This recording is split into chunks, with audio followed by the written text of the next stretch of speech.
Jumpa lagi saudara-saudara yang dikasihi Tuhan Yesus Kristus. Perjumpaan dalam pemberitaan firman Tuhan selalu merupakan kesempatan yang membahagiakan. Saya yakin dimanapun saudara berada, saudara tetap berbahagia. Mari kita lengkapi kebahagiaan kita mendengarkan firman Tuhan. Dan sebelum kita mendengarkan firman Tuhan, marilah kita berdoa. Damai sejahtera Allah yang melampaui segala akal, itulah kiranya menyertai saudara sekalian di dalam Kristus Yesus Tuhan kita. Amin. Saudara-saudaraku yang dikasihi Tuhan Yesus Kristus, tidak seperti biasa, saya perkenalkan teman saya yang akan berdiskusi, berdialog, interaktif, menyangkut firman Tuhan ini. Saya kira saya beri kesempatan kepada Amang Sianipar untuk memperkenalkan diri. Baik, Bapak Ibu yang terkasih, di dalam perjumpaan, dalam pertemuan saat ini, tentu saya akan memperkenalkan diri saya. Ada dua hal yang saya emban dalam tugas panggilan saya. Pertama, saya sebagai sintua dan sekaligus evangelis saat ini. Namun, nama saya sering disebut atau dipanggil Sintua Evangelis Surung Sianipar. Lalu saya punya istri, Boru, Marpaung, dan punya anak, seorang anak. Saat ini sedang kuliah di Universitas di Jakarta. Baik, Bapak Ibu yang terkasih, demikianlah singkat perkenalan saya. Nanti di lain waktu atau boleh memanggil saya untuk lebih jauh berkenalan tentang pelayanan saya, demikian juga tentang pekerjaan, juga tentang keluarga. Tuhan memberkati kita. Demikian perkenalan saya. Ya, terima kasih. Itulah Bapak Sianipar, Evangelis Sintua Surung Sianipar. Teman saya bercakap-cakap dan saudara bisa menikmati. Inilah firman Tuhan untuk kita pada hari ini dari Efesus 4 ayat 2. Saya akan bacakan. Hendaklah kamu selalu rendah hati, lemah lembut, dan sabar. Tunjukkanlah kasihmu dalam hal saling membantu. Itulah firman Tuhan, saudara-saudara. Di sini Paulus menekankan sebuah atau suatu hal yang harus kita perhatikan untuk membangun kesatuan jemaat, di mana banyak karunia, talenta, karisma yang Tuhan beri. Dan namanya kita manusia, kita suka cenderung melihat karunia kita, talenta kita lebih tinggi, lebih penting, lebih utama. Kalau masing-masing berpikiran begitu, tentu saja kita sulit bersatu. Kesatuan jemaat menjadi mimpi. Tapi firman Tuhan memberikan kepada kita kesatuan jemaat itu mungkin, bahkan harus. Apa caranya?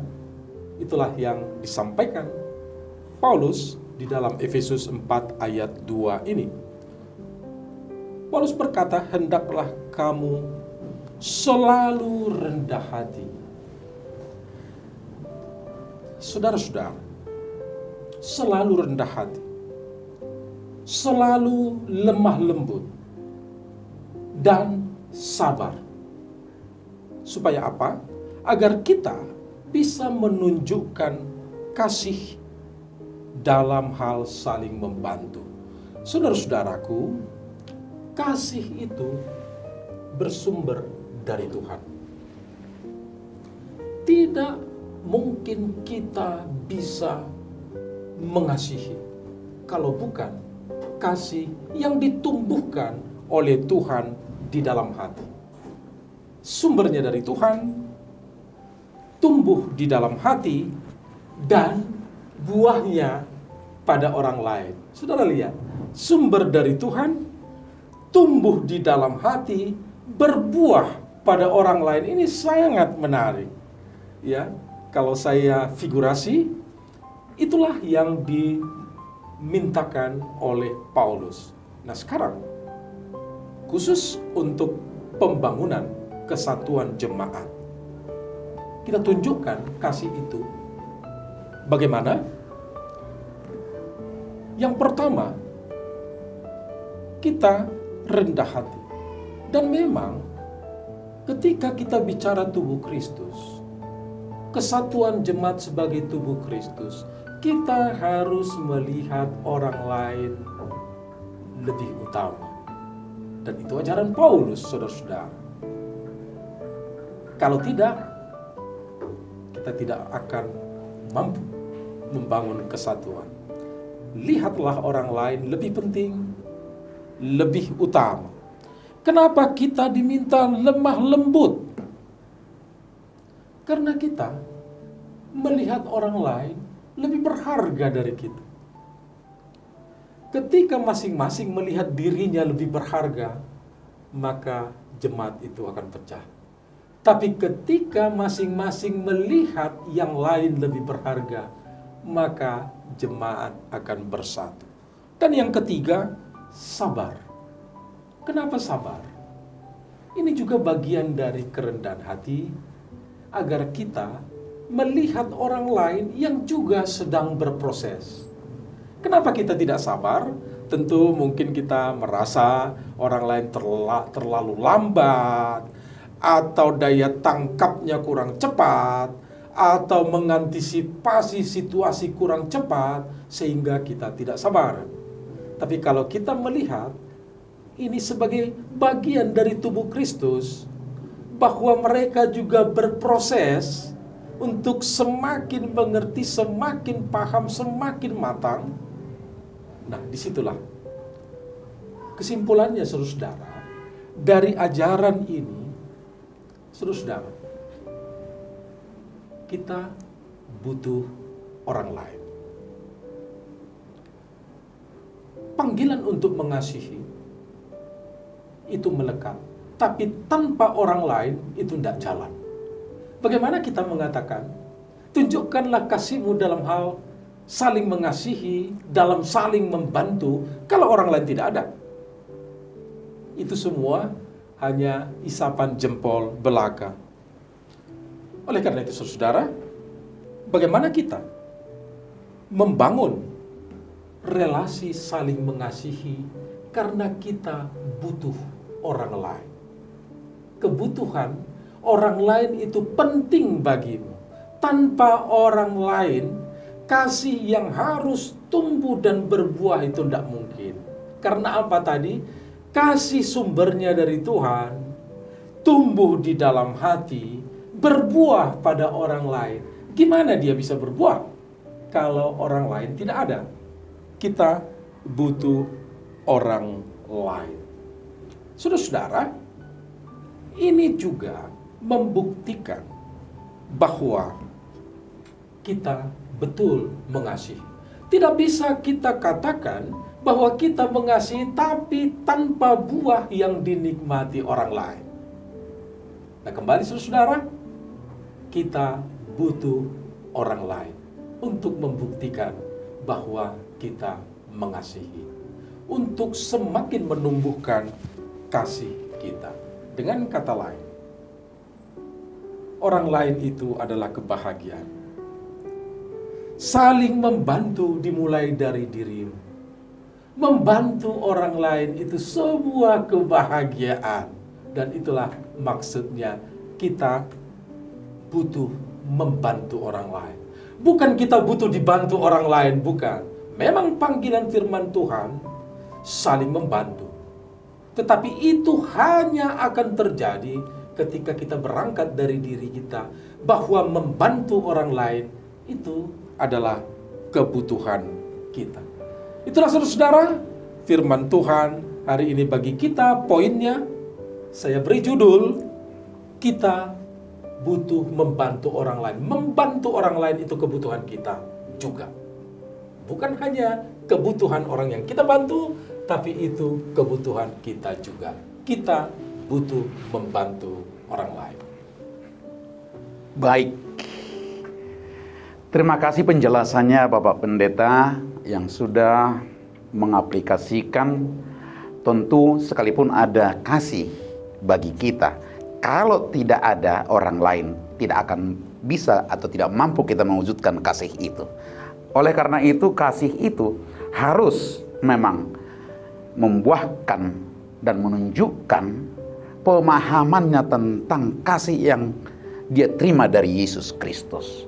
Lalu Rasul Paulus menjelaskan seperti penjelasan Amang Pendeta, nasihat ini memang benar-benar di kondisi sudah tergerusnya kasih di jemaat pelayanan di Filipi. Oleh karena itu tergerusnya kasih itu seolah-olah hanya hidupnya untuk diri sendiri. Bisa dikatakan kerakusan Bapak Pendeta. Kalaupun dia lebih, artinya dia mempunyai kehidupan yang strata sosial yang lebih, dia anggap itu adalah untuk dirinya, untuk berpoya-poya, untuk senang-senang saja, ya, untuk fun. Betul. Namun di sini yang menjadi pemahaman saya setelah penjelasan Amang Pendeta, di jemaat kita, tentu jemaat kita ini adalah berbagai macam polemik dan bahkan jemaat yang majemuk. Jemaat kita, tentu jemaat yang majemuk ini agak-agak memang sulit kita juga Amang Pendeta memilah ini. Terkadang orang yang mampu di tengah-tengah jemaat itu pemikirannya tidak dapat diaktualisasikan di tengah-tengah gereja itu untuk mempraktekkan, mengaktualisasikan tentang kasih. Karena apa? Terkadang memberi di tengah-tengah jemaat itu orang yang mampu salah menempatkan terkadang.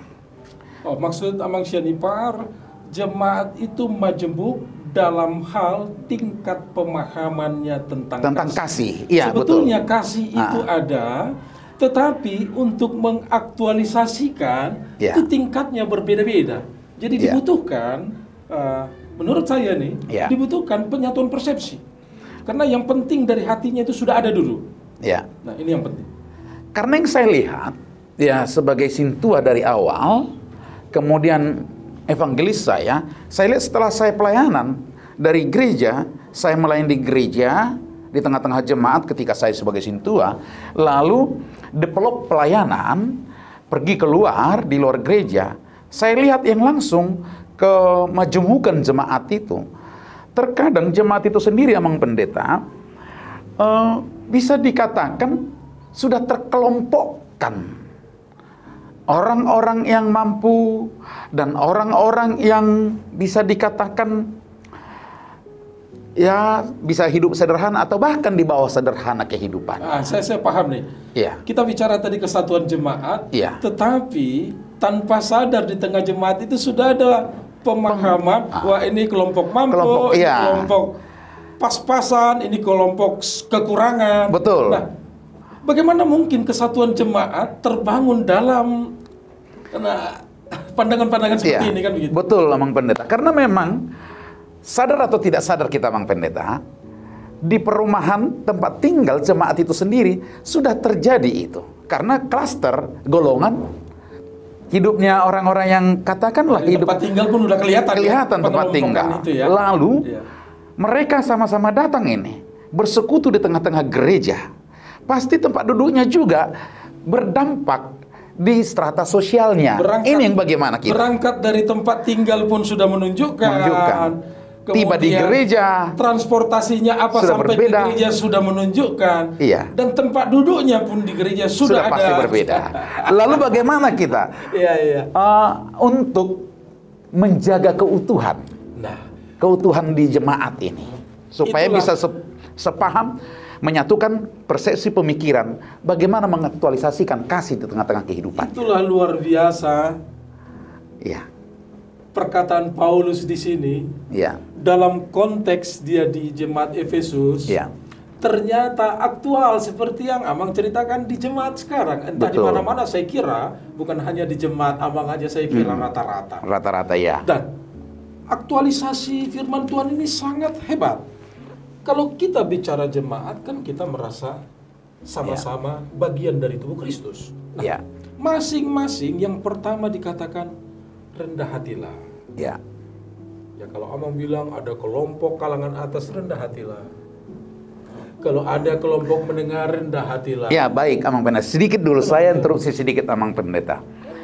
Rendah hati dalam arti terkadang sering persepsi publik rendah hati ini bisa saja dikategorikan rendah hati dalam artian ada rendah hati yang tulus benar-benar dari kehidupannya, pengenalannya akan kasih Tuhan, dia menghidupi itu, tetapi ada juga pencitraan diri, seolah-olah dia rendah hati. Padahal kehidupannya bukan seperti itu, menunjukkan di luar profesinya, artinya dikatakanlah di profesinya dimanapun dia bekerja. Kalau begitu kita tambahkan lagi, rendah hatilah dengan tulus. Itu dia. Jangan mencitrakan diri rendah hati tetapi demi yang lain lagi. Demi yang lain.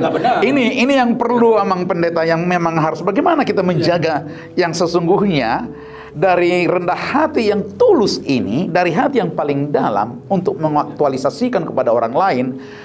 Jangan ada konsep pemahaman rendah hati tapi ada pencitraan dalam kehidupannya. Bagaimana menyikapi Amang Pendeta? Nah, menurut saya sejauh kita sudah meyakinkan dari diri kita bahwa kita positif memang rendah hati. Kalau pandangan orang itu tidak bisa kita kendalikan. Ya, penilaian betul. orang tidak bisa kita atur. Ya. Yang penting dari dalam kita ini memang niatnya tulus dan memang melatih diri secara tulus untuk rendah hati yang berangkat dari kesadaran tadi. Ya. Kita bagian tubuh Kristus yang semua sama penting. Ya. Bahkan demi kesatuan kita harus siap melihat yang lain lebih penting dari kita supaya bisa bersatu. Nah, yang kedua dikatakan tadi lemah lembut. Ya. Jangan pula si palecem pura-pura lemah lembut, manis-manis. Nah, ini yang sering terjadi. Nah, kembali ada nggak ketulusan itu? Dari kembali. hati. Kalau dia dikatakan kasih yang menggerakkan, kalau kasih itu selalu positif. Baik. Segala bentuk perbuatan baik kata orang baik belum tentu baik. Ya. Karena hatinya kita tidak tahu. Hatinya tidak tahu. Tapi kalau itu keluar dari kasih, itu pasti baik. Baik, sedikit saya potong Amang Pendeta. Oke, kalau dari hati yang tulus, benar-benar dia menunjukkan kesabaran itu, apakah menurut kacamata Amang Pendeta, melihat yang seperti itu, apakah orang yang sabar itu, yang rendah hati itu, dia mempraktekkan, apakah ada gerak gestur tubuh atau dari mimiknya, dari wajahnya, pasti akan kelihatan mungkin Amang Pendeta, pasti akan kelihatan mungkin. Jadi aura. Iya, aura. Itu pasti keluar. Ya. Keluar dari gesturnya. Iya. Dari tatapannya, dari cara ngomongnya. Dan ini menurut saya, biasanya orang yang tulus, kita nyaman dekat dia bicara. Kita nyaman ngobrol. Ya. Tapi kalau nggak tulus, namanya aja nggak tulus. Ya. Ada maksud-maksud lain. Kita ini ngerasanya selalu ada, ini kayaknya ada sesuatu nih, ya kan gitu. Ada sesuatu nih. Nah, begitu. Jadi itu bisa sebagai indikasi bahwa kita tulus, tetapi itu juga nggak bisa dipakai sebagai paku mati, sebagai alat ukur. Karena apa? Yang pasti itu niat kita. Ya, Kalau betul. kita yakinkan dari diri kita, penilaian orang bisa berbeda, ya kalau sudah begitu apa boleh buat.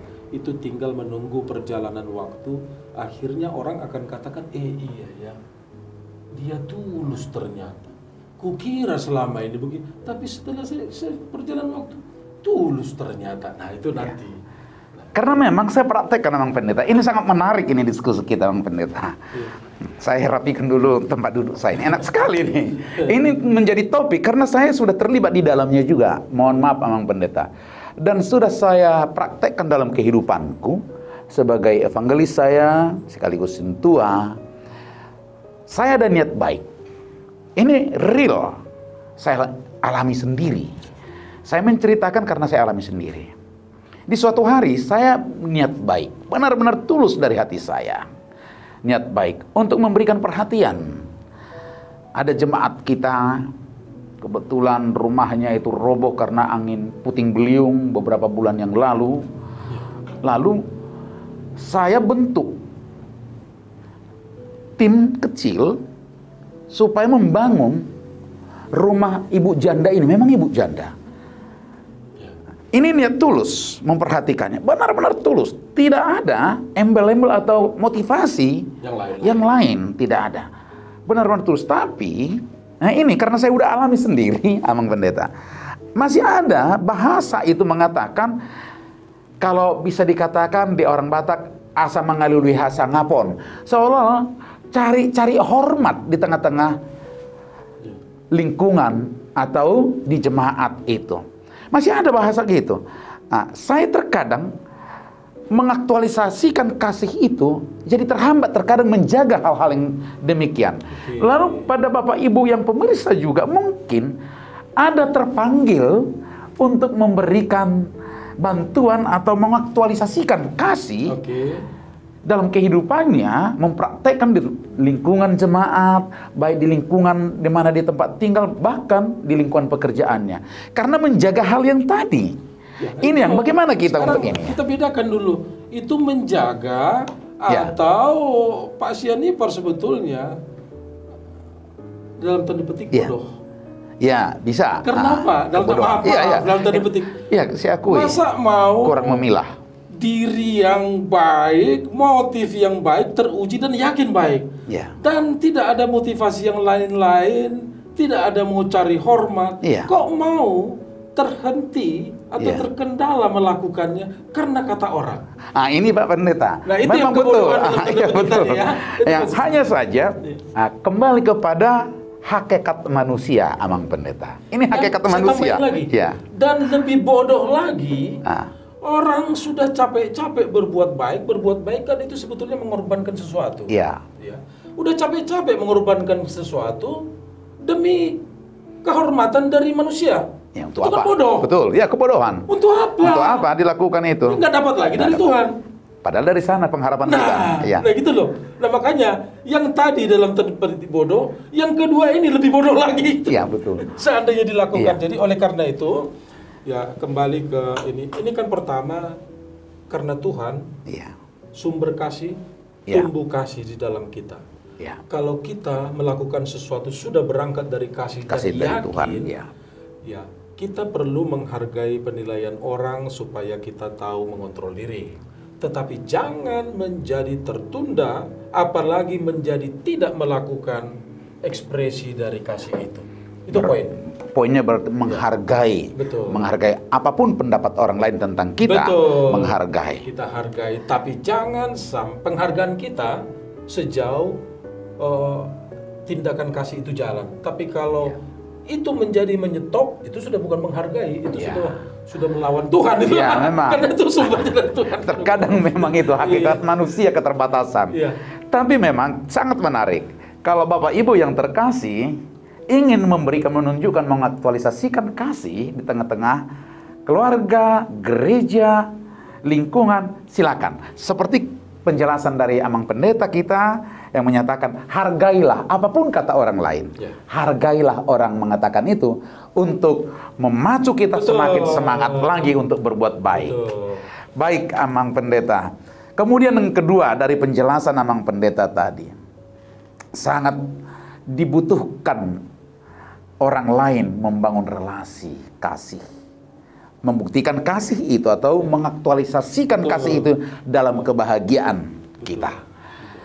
Memang, kalau sudah diaktualisasikan, ketika diterima orang, kasih itu tentu kita bahagia. Betul sekali. Yang menjadi permasalahan Amang Pendeta, niat kita menunjukkan kasih itu, tapi bisa saja kita tunjukkan kasih itu, kita tidak berbahagia. Sebagai contoh, nah ini kan agak unik. Ini unik kan? Gimana ceritanya ini? Kita memberi, tapi ada sungut-sungut atas kasih yang kita aktualisasikan. Artinya orang lain melihat kita seolah-olah memberikan kepada si A, katakan ini, Saya paham. fokus. Ya. Yang si B seolah-olah berbeda pemahamannya tentang hal saya memberikan kasih. Memang tulus ini. Betul. Akhirnya ketika bersungut-sungut orang lain, Kita seolah-olah jadi membedakan, terganggu juga terganggu, akhirnya kurang bahagia. Kurang bahagia. Nah, ini masalahnya. Bagaimana pandangan Amang Pendeta? Ya, menurut saya begini, kembali kita berangkat yang tadi. Dari Tuhan sumber kasih, Ya, tumbuh di dalam hati, aktualisasi kita butuh orang lain karena buahnya pada orang lain. Ya. Dan buahnya ini sudah jalan. betul. Tapi kemudian karena berbeda pendapat satu Ya. dengan yang lain, itu sampai kepada kita, akhirnya kita terganggu. Padahal Terganggu. kalau kita mengasihi kan bahagia. Bahagia. Padahal ini justru setelah kita melakukan sesuatu bukannya bahagia. Bukan bahagia. Efeknya, nah itu tadi. Iya, terganggu kita. Menjadi terganggu. Nah, poinnya pertama tadi, tindakan kasih itu sudah jalan dulu. Ya, Ini kebahagiaan yang sebenarnya. ya itu udah pasti. Yang kedua, soal reaksi orang, itu Ya. sama begini. Ada orang yang kita tahu dia butuh uang sekolah. Betul. Tetapi dia pakai untuk dia uang jajan. Ya, Kita paksa untuk uang sekolah. ya, Akhirnya dia bersungut-sungut. ya, Nah, kalau itu dia bersungut-sungut, kita tidak perlu menjadi terganggu. Karena apa? Tujuan yang penting itu kan kita tahu. Ya. Untuk sekolah, bukan untuk jajan-jajan. Nah, disinilah, nah ini tinggal artinya bagaimana kita memikirkan kembali secara objektif, Ya. bukan soal saya suka, senang atau tidak. Ya, kalau dia bersungut-sungut, yang penting dia sudah sampai kepada tujuan, saya kira itu harusnya bisa membahagiakan kita. Artinya kalau saya tangkap dari penjelasan pendeta, kita sudah beres mengaktualisasikan Betul. kasih yang kita terima dari Tuhan itu yang seutuhnya untuk mengaktualisasikan kepada orang lain. Artinya urusan kita udah beres dengan Tuhan. Sebagai kita perpanjangan tangan Tuhan Betul. untuk menyampaikan kasih itu kepada orang lain. Nah, sudah saya tangkap itu. Kemudian urusan dia, kalaupun dia jajannya dari tadinya bantuan kita tulus untuk sekolah, tapi digunakan untuk jajan atau katakanlah berpoya-poya dan lain sebagainya, urusan dia yang tidak beres dengan Tuhan. Ya. Ya, itu memang bagus Betul. sekali. Itu yang saya tangkap. Ya, itu Ya. yang kedua, tapi ada Ya. yang ketiga. Baik. Nah,